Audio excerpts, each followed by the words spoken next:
Earlier reports din po saying that Mr. Dayan is being pressured to link the Vice President to drugs. Ano sabi? To link the di umano po si Dayan daw po is being pressured to link the Vice President. Pinipressure ka ba? Pinipressure ka daw na i-link yung Vice President?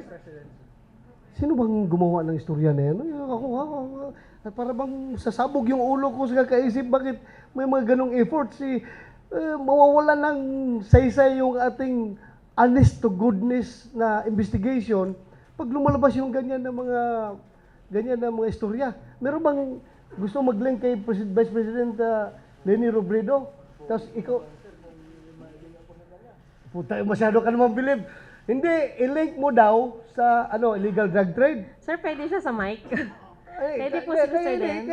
Kaya nga, i-control natin ito. Okay. Dahil baka mamaya, sasabihin niya na, alam mo na, ha? Ano? I-link mo daw. Walang effort na gano'n. Please, itanggalin niyo sa utak niyo yung gano'n na balita. Parang kuha yan, part of the, para bang gusto nang gumagawa ng istorya niya na pagalitin yung taong bayan sa administrasyon na bakit i-link yung dissenting Vice President.